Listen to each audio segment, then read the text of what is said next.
सुनाओ Adani total gas limited अब देखिए 1027 1028 के अराउंड यहाँ पर क्लोजिंग हो चुकी है और Q3 के नंबर्स आपके मार्केट आवर्स के अंदर आ चुके हैं, लेकिन मार्केट में प्रेशर था और उसकी वजह से कहीं ना कहीं ATGL भी उस घेरे में आता हुआ नजर आया है। खैर ये सब जाने देते हैं, हम ये देखते हैं कि Q3 के नंबर्स लॉन्ग टर्म के लिए किस तरीके का यहाँ पर बात यहाँ पर रख रहे हैं, क्या कैलकुलेशन बैठ रही है, क्या हमें लॉन्ग टर्म में कुछ कंफर्ट मिल भी रहा है या नहीं मिल पा रहा है, ये सारी चीजें जो है वो हम कैलकुलेट कर देखते हैं। तो मार्केट शेयर कर रहा है अडानी टोटल गैस के नंबर्स अगर आप देखें ईयर ऑन ईयर बेसिस पर, और ऐसे ही कल यहाँ पर अडानी ग्रीन एनर्जी के नंबर्स आए थे जो कि आपके सामने थे और आज गिरावट हमें वापस देखने को मिली है। उस सिनेरियो में भी यहाँ पर जो है वही हुआ था जो कि ATGL में हो रहा है, सेम टू सेम, कुछ भी चेंज नहीं है। ग्रुप कंपनीज का जो स्ट्रक्चर बना हुआ है वही इस वक्त भी बना हुआ है। तो ईयर ऑन ईयर बेसिस पर तो अच्छे खासे लग रहे हैं नंबर्स। तो अभी आपके सामने कंसोलिडेटेड नंबर हैं जो कि आपने देख ही लिए होंगे। टोटल इनकम आपके सामने आई है और क्वार्टर दर क्वार्टर देखेंगे तो टोटल इनकम जो है वो 1188 करोड़ से, यानी कि 1188 करोड़ से इंक्रीज होकर 1256 करोड़ पर पहुंच चुका है। अगर आप ईयर ऑन ईयर बेसिस पर देखेंगे तो आपको 1193 या कह सकते हैं 1194 से इंक्रीज होकर टोटल इनकम 1256.42 करोड़ का पहुंचता हुआ दिख रहा है, जो कि अगर आप देखेंगे तो ना तो ईयर ऑन ईयर बेसिस पर कोई बहुत अच्छा खासा जंप हमें देखने को मिल रहा है, ना ही क्वार्टर दर क्वार्टर बेसिस पर हमें कोई अच्छा खासा जंप देखने को मिल रहा है। यस, ये रियलिटी है। अगर आप देखें टोटल इनकम में कोई फायरवर्क्स लाइक यहाँ पर जो है नंबर्स आपके सामने प्रेजेंट नहीं करे गए हैं, ये भी ध्यान रखना है। इनलाइन नंबर कह सकते हैं, कोई बहुत डिसेंट नंबर नहीं है, ऐसा कोई जंप हमें देखने नहीं मिल रहा है क्योंकि मार्केट अडानी टोटल गैस को ज़्यादा वैल्यूएशन पर रख रहा है, तो एक्सपेक्टेशन यहाँ पर ज़्यादा ही होंगी नंबर से, वैसे नंबर से यहाँ पर नहीं आ पा रहे हैं। वहीं अगर आप प्रॉफिट देखेंगे तो प्रॉफिट क्वार्टर दर क्वार्टर सिर्फ और सिर्फ 172.68 करोड़ से इंक्रीज होकर 176.64 करोड़ पर गया है। बाकी ईयर ऑन ईयर बेसिस पर आपका 150.19 करोड़ से इंक्रीज होकर 176.64 करोड़ पर गया है। तो ईयर ऑन ईयर बेसिस पर आपका प्रॉफिटेबिलिटी जो है वो अच्छा खासा देखने को मिला है, बट क्वार्टर दर क्वार्टर बेसिस पर तो इनलाइन या कह सकते हैं बिल्कुल फ्लैट 2-3 करोड़ का ही यहाँ पर जो है अंतर आपको देखने को मिल रहा है क्वार्टर दर क्वार्टर बेसिस पर प्रॉफिटेबिलिटी में। तो ऐसे में अर्निंग पर शेयर आपका कहाँ जाए, क्योंकि अगर आप देखेंगे earning per share year on year basis नहीं बल्कि क्वार्टर दर क्वार्टर बेसिस पर जुड़कर आपका जो PE है या कह सकते हैं प्राइस टू अर्निंग है वो कैलकुलेट होता है। और वहीं अगर आप देखेंगे तो ये कुछ EPS का आपका जो है हाल है, 1.61 का EPS निकल के आया, 1.57 का EPS था पिछले क्वार्टर में आप कह सकते हैं, और ईयर ऑन ईयर बेसिस पर 1.37 से इंक्रीज होकर 1.61 का EPS निकल कर आया। तो कोई बहुत बड़ा जंप नहीं, जबकि हमें कंफर्ट के लिए सिग्निफिकेंट जंप हमें चाहिए। एक थोड़ा सा यहाँ पर जिस तरीके से हमने एक ग्रोथ स्टॉक्स को जो वैल्यूएशन मिलती है वैसा ही यहाँ पर देख रखे हैं, देखा हुआ है कि भैया अडानी टोटल गैस जो है वो उस वैल्यूएशन पर है, तो वैसा ही हमें जंप चाहिए, वैसा ही हमें क्वार्टर दर क्वार्टर यहाँ पर जो है ग्रोथ चाहिए, बट इस वक्त डिलीवर नहीं कर पा रहा है। लेकिन ध्यान रखिएगा बात ऐसे ही खत्म नहीं होती है, बात आती है अब एडिशन की। 5.19 का अर्निंग पर शेयर है आपका Q3 से पहले, अभी यहां पर जो है आपका आया है, तो कैलकुलेटेड अगर आप करेंगे 4 क्वार्टर का हम ऐड करते हैं 5.44 का EPS इस क्वार्टर को ऐड करने के बाद बनता है। 5.44 का अर्निंग पर शेयर जो है वो इस क्वार्टर का ऐड करने में बनता है। अंतर देख लीजिए, क्वार्टर दर क्वार्टर आपका EPS बढ़ा है, ये ध्यान रखिएगा। EPS घटने बढ़ने में बहुत बड़ा हाथ होता है, ध्यान रखिएगा। स्टॉक आप सोच रहे होंगे कि नंबर्स खराब है, एक्चुअल में नंबर्स आपको उस जगह पर खराब देखने को मिल रहे हैं जहां पर अभी हम देख रहे थे नंबर्स, उधर ही आपको देखने को मिल रहा है।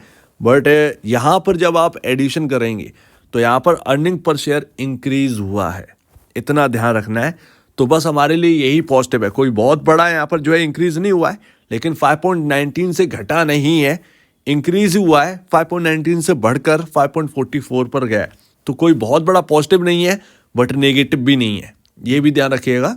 इनलाइन है, थोड़ा सा फ्लैट से थोड़ा सा स्लाइटली ऊपर है, इससे ज़्यादा और कुछ भी नहीं है। तो ईपीएस जो है प्लस में गया है, यानी कि आपको नेगेटिव नहीं रहना है स्टॉक के अंदर।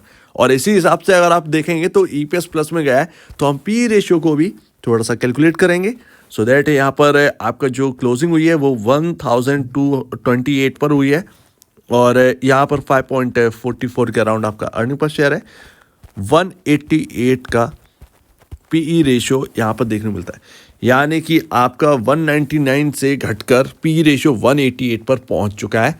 सो दैट इतना ही हमें जो है थोड़ा सा डिफरेंस नज़र आ रहा है, थोड़ा सा स्टॉक टूटा भी है, उसका भी एक रिफ्लेक्ट है, बट यहाँ पर जो है एटलीस्ट यहाँ पर जो है पी रेशियो थोड़ा सा कम होता हुआ नज़र आया है, थोड़ा सा कंफर्ट आपको मिलता हुआ नज़र आया है, हल्का सही लेकिन मिलता हुआ नज़र आया है। बहुत बड़ा अंतर नहीं आया है, लेकिन मिलता हुआ नज़र आया है। एंड सेकेंड लास्ट, अब लॉन्ग टर्म की बात कर रहे हैं। लॉन्ग टर्म में क्या ही चेंज आए, कुछ भी चेंज नहीं आया। अगर आप देखें तो कितना चेंज आ गया, कोई ऐसी ग्रोथ हमें ना तो क्वार्टर दर क्वार्टर बेसिस पर देखने को मिल रही है, ना ईयर ऑन ईयर बेसिस पर देखने को मिली है। ऑलमोस्ट यहाँ पर जो है जैसा चल रहा था वैसा का अभी भी है, मार्जिन उधरी और सब कुछ, मतलब एक ऐसे स्टॉक की तरह, ऐसे कंपनी की तरह जो बहुत ज़्यादा वेल परफॉर्म ना कर रही। डिट्टो यहाँ पर जो है आपके ऐसे ही नंबर्स आ रहे हैं, क्वार्टर दर क्वार्टर बेसिस पर देखें या चाहे आप ईयर ऑन ईयर बेसिस पर देखें, कोई बहुत बड़ा जंप नहीं है। एक बात यहाँ पर समझिए, कोई बहुत बड़ा जंप नहीं है। मार्केट क्या देख रहा है, अब ऐसे में आप कहें कि कैसे तेजी होगी, आप लॉन्ग टर्म का व्यू बनाएं, कितना व्यू बना लेंगे भाई। ऑलरेडी आपका जो प्राइस टू बुक वैल्यू है, वैल्यूएशन देखिए, आप 35 टाइम के वैल्यू पर ट्रेड कर रहे हैं आप अपने बुक वैल्यू से, 35.20 टाइम ऑलरेडी पहले से ही। यहाँ से आप और कितना एक्सपेक्ट करते हैं, तो वही यहाँ पर ना लॉन्ग टर्म वाली बात यहाँ पर आ जाती है। यही तो कंफर्ट चाहिए निवेशकों को, जो कि नहीं मिल पा रहा है, नहीं मिलेगा तो पता नहीं चलेगा या नहीं चलेगा, कह नहीं सकते। तो लॉन्ग टर्म के लिए अगर आप कहें तो ऑलरेडी इतना ज़्यादा यहाँ पर जो है आपकी वैल्यू पर बैठे हैं ऑलरेडी, कितना और तेजी यहाँ से एक्सपेक्ट कर रहे हैं, यही मार्केट के ऊपर है। अब वो मार्केट पहले जैसा मार्केट नहीं रहा कि आपका जो है पिछली बार जो अडानी जी का रवैया था मार्केट के अंदर, स्टॉक्स का रवैया था कि चले जा रहे हैं, बीच में आया डिप फिर चलने लगे, वैसा चीज़ नहीं। अब यहाँ पर लोग ना बड़ा देख समझ के यहाँ पर जो है काम कर रहे हैं। तो कैसा रिएक्ट होगा लॉन्ग टर्म में कह नहीं सकते, बट मैं ऑलरेडी आपसे कह चुका हूँ कि इस कंपनी का आपका निवेश है अगर, तो वो सिर्फ और सिर्फ विजन के ऊपर होना चाहिए। कंपनी का जो विजन है, आगे की जो बिजनेस स्टोरी बनाने वाले हैं, वो बहुत अलग है, ठीक है। लाइक आप देखेंगे तो आप यहाँ पर जो है ऑलरेडी हम डिस्कस कर चुके हैं, जो आपके ईवी चार्जिंग स्टेशन है उनका सेटअप करना, ठीक है, अगले 5 साल में वो भी हो जाएगा। हाइड्रोजन का जो काम है वो सबसे बड़ा काम है, हाइड्रोजन का ही सबसे इंपॉर्टेंट रोल कहीं ना कहीं आगे होने वाला है, एक नया फ्यूल जैसा यहाँ पर आपको देखने को मिलेगा।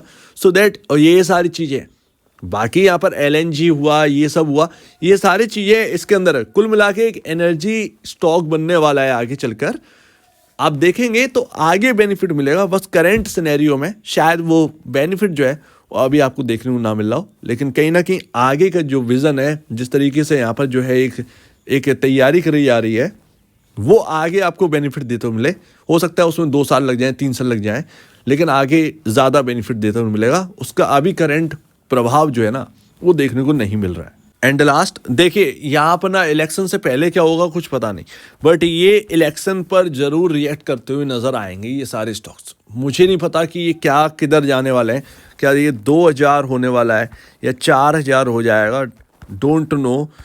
अगर आप फंडामेंटल्स पर देखेंगे तो फंडामेंटल से बिल्कुल ये स्टॉक्स दूरियां बनाए हुए हैं, सिंपल सी बात, तो आप उसमें कुछ भी देख नहीं सकते हैं।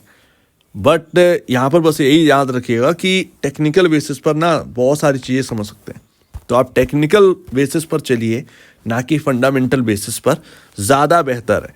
तो अभी यहाँ पर जो है ट्रेंड लाइन आई है आपका 996 का सपोर्ट बेस कह सकते हैं आप, बेस बनाकर बैठा है ये स्टॉक। थोड़ा सा नीचे जाता है तो नेक्स्ट डे रिकवरी भी हो जाता है, ये स्टॉक की चाल है। अभी 996 पर एक बेस है और एक ट्रेंड लाइन गुजर रही है, और इस ट्रेंड लाइन के हिसाब से जब तक ये आपका 1060 ये लेवल नहीं निकलते हैं, तब तक यहाँ पर ना एक नई तेजी की संभावना काफ़ी ज़्यादा मुश्किल हो जाती है स्टॉक्स के अंदर। सो लेट्स सी यहाँ पर क्या रहता है। यहाँ पर अगर आप बाई कर रहे हैं तो लॉन्ग टर्म के लिए बाई करिए, शॉर्ट टर्म में कैसा देखने को मिलेगा, अभी वॉलेटिलिटी आपको देखने को मिलेगी, सिंपल सी बात है। बट आपके अंदर अगर आप बाई कर रहे हैं लॉन्ग टर्म के लिए तो एवरेज करने की भी दम होना चाहिए इन स्टॉक्स के अंदर, और धीरे धीरे बाई करें, टुकड़ों में बाई करें, ज़्यादा बेहतर है। अचानक से कुछ ऐसा नहीं होने वाला है कि स्टॉक्स जो है वो आपको मिलेंगे ही नहीं, रॉकेट हो जाएंगे। धीरे धीरे इकट्ठा करते रहेंगे तो एक एवरेज सही बनता रहेगा। ज़्यादा बेहतर है जो लोग इस स्टॉक को पसंद करते हैं, जो लोग अडानी ग्रुप को पसंद करते हैं, इन्वेस्टेड कर चुके हैं या करने वाले हैं। सो उम्मीद है काफ़ी कुछ आपको समझ में आया होगा। एक बार आप अपने ब्रोकर या एडवाइजर्स उनसे ज़रूर सलाह ले लीजिए, या फिर ये सारे पॉइंट्स हैं इनके ऊपर आप स्टडी करिए, उसके बाद डिसीजन लीजिए। तो आप क्या कहना है इसके ऊपर कमेंट सेक्शन में, और आप वीडियो देखने के लिए बहुत धन्यवाद दोस्तों।